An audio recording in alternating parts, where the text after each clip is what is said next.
Let me start the video with this. I used to dislike Zelda Breath of the Wild. I found the game overwhelming and the feature where the weapons you found are easily breakable is annoying, so I stopped playing after just an hour or so. Fast forward 2 years later, in January 2023, I decided to give it another try. And wow, I'm glad that I didn't miss this masterpiece now. Why my opinion about it changed? And is Zelda Breath of the Wild worth playing in 2023? Sometimes some video games aren't just for you, even if it's a masterpiece for its time. I cannot enjoy Skyrim or Divinity Original Sins 2 and struggling to finish Disco Elysium. The Legend of Zelda's Breath of the Wild was a similar case to the games that I mentioned. A massive open world game where it's completely up to you how you approach the game and heavily rely upon the player's willingness to explore sounds really overwhelming to me. I found games with sandbox elements overwhelming, and Zelda Breath of the Wild screamed that aspect to me at first, but after giving it a second try, now I understand why this game is considered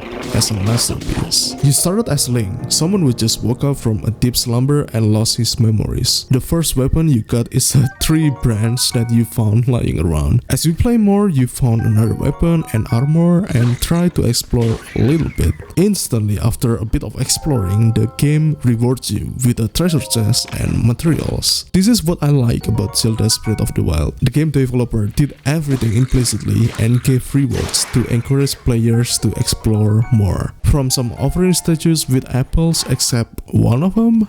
What if you offer that statue an apple? Boom, you're rewarded with Korok seeds, the thing that you use to increase your inventory slots. Curious about how to make a fire? What if I try to hit woods and flint with my sword? Boom, now you make a campfire. It's a thunderstorm. What if you just mindlessly wander with your metallic equipment?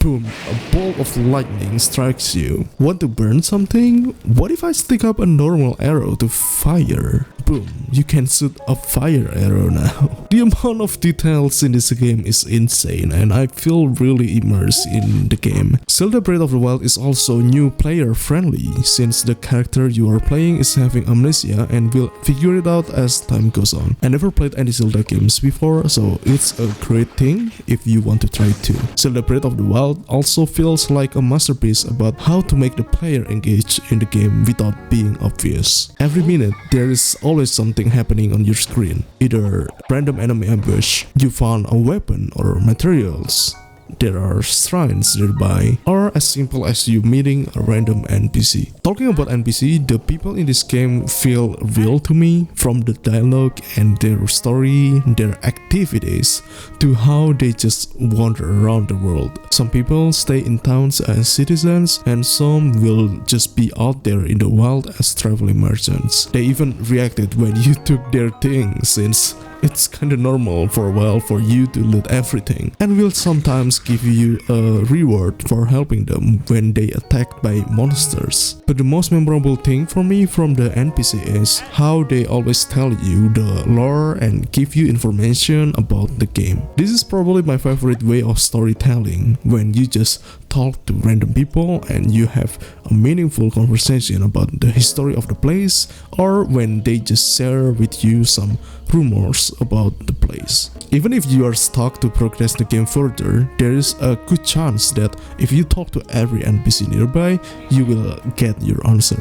Again, the developer of this game rewards player curiosity implicitly, and I love it. One of the aspects of Zelda Breath of the Wild that I find it rarely mentioned by people is how I enjoyed to just walking and taking my time in this game. If I enjoyed walking in a video game, that's a good indicator that I enjoyed the game a lot. The beautiful scenery, the ambient sounds of the wind and the cricket, and the immersive world where people live in it and do their activities with a freaking amazing music.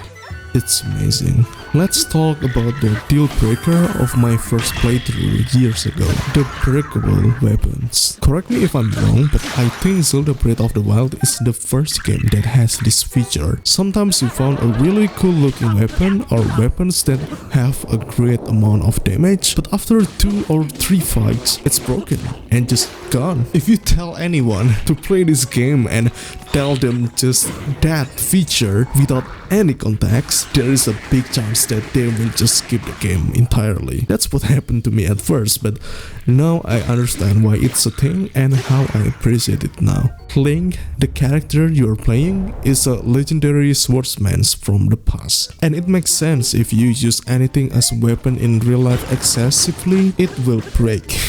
Especially if you're hitting monsters with it. So it doesn't matter if it's broken, you just loot a new one. Your sword broke in the middle of a fight, blast the enemy away and take their weapon instead. And with this feature, the game also rewards you with a massive list of things that you can use as a melee weapon. From a cool looking sword to a freaking mop. And it's much more fun this way. I feel like the breakable weapon feature is genius in a way to encourage player to use any type of weapon, and of course it will not be boring at all. Zelda Breath of the Wild is a masterpiece, and it's not often I consider a game a masterpiece. It's a pioneer for many modern games in the past few years, like how From Software seems to be inspired by Zelda Breath of the Wild and make a Dark Souls game with its elements with Elden Ring. It's even got quote-unquote plagiarized by Genshin Impact, the biggest gacha game in the world right now. Zelda Breath of the Wild going to be a really memorable and impactful game for me, and maybe for you too. So, is Zelda Breath of the Wild worth playing in 2023? If it's not obvious enough, the answer is a big yes. And if you never played it before, then you will be going to have a good time playing it for the first time, if not the greatest time. What do you think about it? Let me know in the comment section below. Consider subscribing since I make videos like this where I told you my experience about playing old games that I enjoyed playing in the present time. Here's my other video and I think you will enjoy it. See you in the next video and thanks for watching.